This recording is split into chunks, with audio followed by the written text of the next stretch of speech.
Hello everyone. पिछले video में हम चर्चा कर रहे थे पार्थिव एकता और अंतर संबंध के सिद्धांत को, प्रिंसिपल ऑफ टेरेस्ट्रियल यूनिटी और प्रिंसिपल ऑफ इंटर रिलेशनशिप। उस सिद्धांत में का जो आशय था वो हमने डिस्कस किया था कि इस सिद्धांत के अनुसार विश्व की सभी भौगोलिक तथ्य, चाहे वो जड़ हो या चेतन हो, एक दूसरे से संबंधित हैं और इन तथ्यों में कोई भी स्वतंत्र इकाई नहीं है, इसलिए उनका पृथक अध्ययन करना संभव नहीं है। यानी जितनी भी नॉन लिविंग और लिविंग चीज़ हैं वो एक दूसरे से रिलेटेड हैं, संबंधित हैं।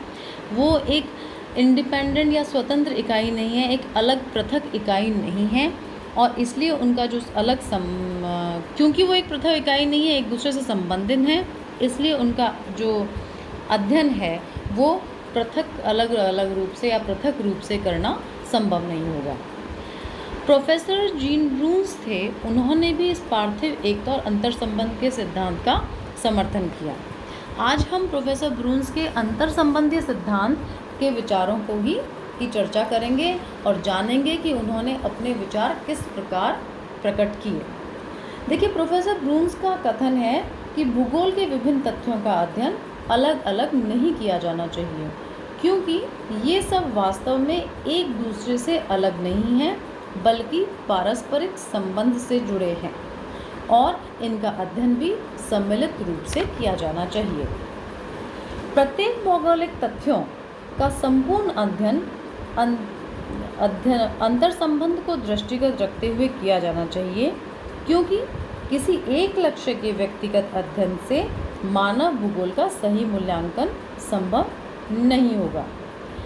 किसी भी तथ्य का अध्ययन उस वातावरण से संबंधित होना चाहिए जहां वह पनपता है। यानी ब्रून्स ये कहते हैं कि कोई भी चीज़, कोई भी फैक्ट हम जब स्टडी कर रहे हैं, अध्ययन कर रहे हैं, तो हमें वो जो स्टडी है हमारी उस वातावरण से संबंधित भी होनी चाहिए जिसमें वो पनपता है, जहाँ की दशाएं एवं अन्य दूसरे तथ्य उसको किस प्रकार प्रभावित करते हैं ये भी जानना चाहिए, इस बात का भी अध्ययन करना चाहिए और वह तथ्य उनको कैसे प्रभावित करता है, मतलब कैसे वो तथ्य अपने आसपास की चीज़ों से प्रभावित हो रहा है और कैसे वह जो फैक्ट है वो अपनी आसपास की चीज़ों को प्रभावित करता है।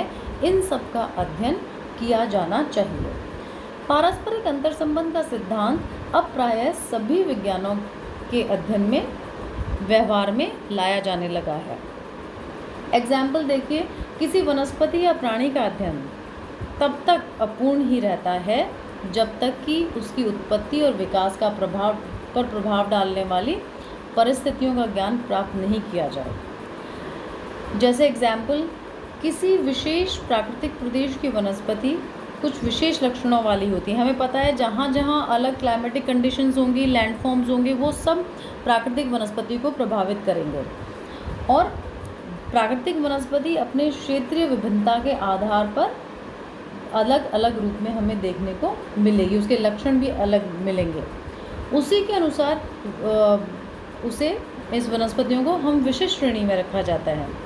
लेकिन भूगोल में पौधों को उनकी विशेषता के अनुसार श्रेणीबद्ध किया जाता है, जैसे वृक्ष है, झाड़ियाँ हैं, पौधे हैं, लताएं हैं आदि, और उन्हें वनस्पति के प्रकार तथा विभिन्न पौधे एक सी दशाओं में प्रायः प्रकार के रूप में, प्लांट एसोसिएशन के रूप में हम इनका अध्ययन करते हैं, प्रायः हम स्टडी करते हैं ज्योग्राफी में।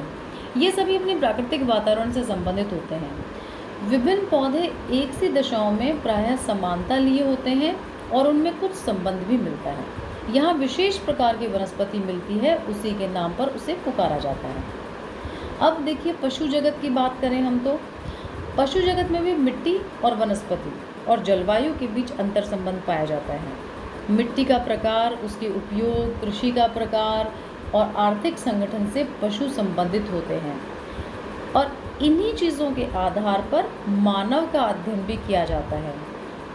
अगर रियलिटी देखें हम तो मानव भी पेड़ पौधों और पशुओं की भांति अपने वातावरण से संबंधित है।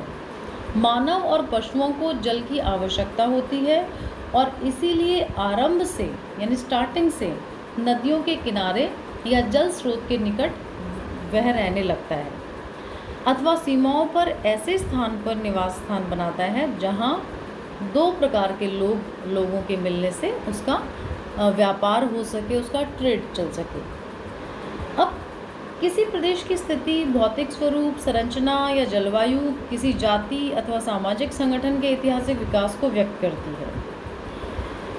ये रियलिटी है कि हमारा कोई भी सामाजिक संगठन है, उसका जो अगर हमें ऐतिहासिक विकास देखना है, डेवलपमेंट देखना है, तो वो डेवलपमेंट हमें वहाँ की स्थिति, वहाँ की लोकेशन, वहाँ का जो भौतिक स्वरूप है, उससे हमें पता चल जाएगा।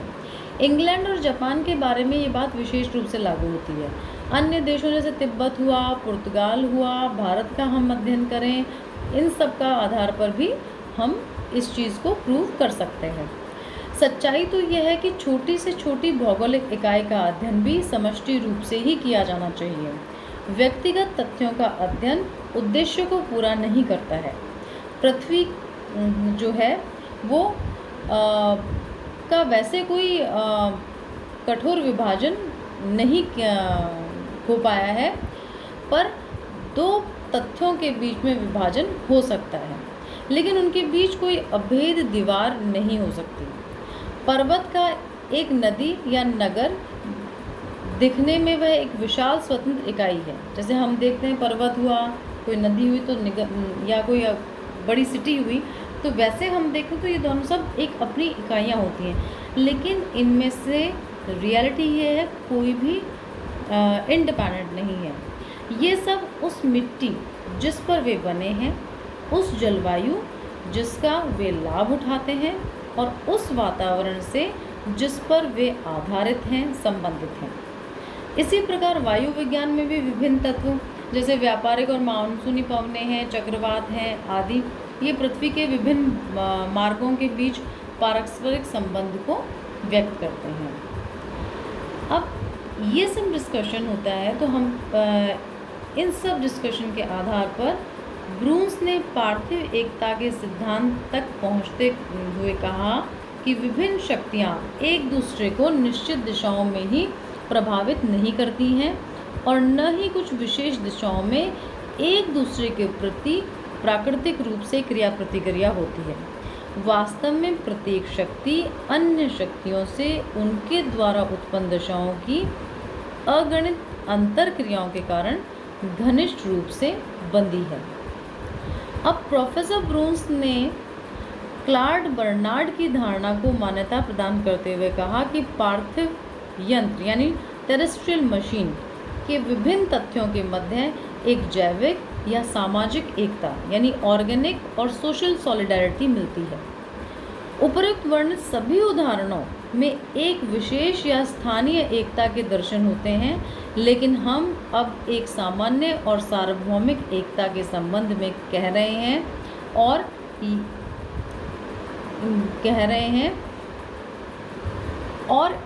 वह एकता और कुछ नहीं बल्कि अंतर संबंध की धारणा ही है जो अधिक विकसित, विस्तृत और विशद है। अब इस संबंध में ब्लाशने का जो कथन है वो अधिक माननीय है। यह धारणा कि पृथ्वी एक ऐसी इकाई है जिसमें विभिन्न भाग सम्मिलित हैं, भूगोल शास्त्रियों के सम्मुख एक व्यवस्थित सिद्धांत प्रस्तुत करती है और जिसका ही अधिक प्रयोग किया जाए उतना ही लाभदायक होगा। प्रोफेसर ब्रून्स अपने सिद्धांत को इस प्रकार सार में प्रस्तुत करते हैं। उन्होंने अपने वर्ड्स दिए हैं। वे कहते हैं कि परिवर्तन और अंतर संबंध दो ऐसे सिद्धांत हैं जिनका वर्तमान भूगोल में प्रमुख स्थान होना चाहिए।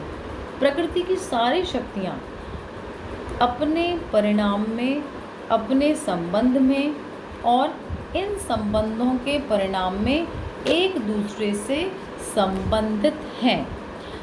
मानव खुद भी स्वयं भी इस नियम से वंचित नहीं है, क्योंकि उसकी सभी क्रियाएं पार्थिव दशाओं के जाल में ही हुआ करती हैं।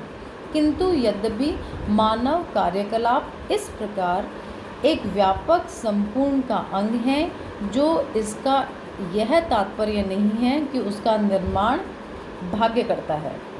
मानव कार्यकलाप प्राकृतिक दिशाओं से संबंधित होने के कारण भूगोल के क्षेत्र में उच्च स्थान पाने के अधिकारी हैं। इन कार्यकलापों का कुछ और भी महत्व है और वह यह है कि अन्य प्राकृतिक दशाओं से प्रभावित रहते हुए भी दूसरों पर अपना प्रभाव डालते हैं। इसी कारण भूगोल शास्त्रियों का कर्तव्य भौतिक विश्व में मानव कार्यकलापों का अध्ययन करना, बिना भौतिक भूगोल के अध्ययन को छोड़ें, क्योंकि दोनों एक दूसरे से संबंधित हैं। अब प्रोफेसर ब्रूस ने जो अपने विचार दिए, उसके बाद हंटिंगटन ने भी अपने विचार प्रस्तुत किए। हंटिंगटन ने अपनी पुस्तक प्रिंसिपल ऑफ ह्यूमन ज्योग्राफी के आरंभिक अध्याय में ही यह क्लियर कर दिया कि भौतिक दशाएं मानव क्रियाओं पर अपना प्रभाव डालती हैं और मानव स्वयं भी अपने आप को वातावरण से समंजित करने के लिए इन दशाओं पर अपना प्रभाव डालता है, यानी दोनों एक दूसरे पर प्रभाव डालते हैं। भौगोलिक तथ्य एवं मानव अभिव्यंजना में पारस्परिक संबंध है। इसका निरूपण उन्होंने एक चार्ट के रूप में किया, जिसके अध्ययन में हमें निम्न तथ्य प्राप्त हुए। पहला, भौतिक वातावरण के सभी तथ्य एक दूसरे से प्रभावित हैं, अतः किसी भी एक तथ्य को व्यक्तिगत रूप से नहीं बल्कि उसे अन्य साथी तथ्यों के साथ ही समझा जा सकता है। अगर हम ऐसा नहीं करेंगे तो हमारा अध्ययन का संतुलन बिगड़ जाएगा।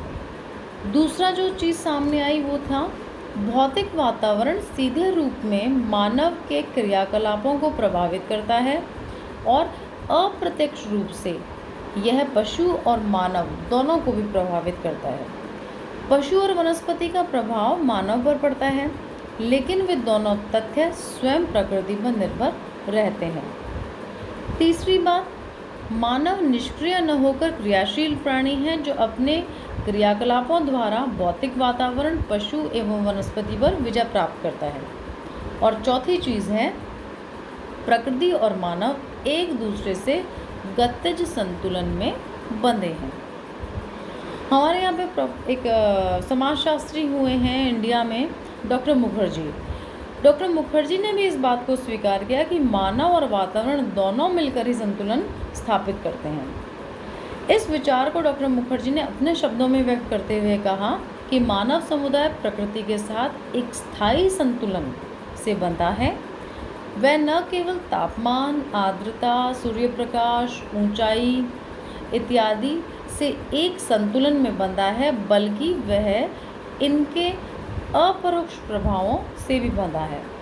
प्राणी जगत में इसका संबंध विविधता से गुंथा है। जो पौधे मनुष्य उगाता है, जो पशु वह पालता है और जो कीड़े वहाँ पर मिलते हैं, वे सभी उसी प्रदेश के वासी हैं और एक दूसरे को प्रभावित करते रहते हैं।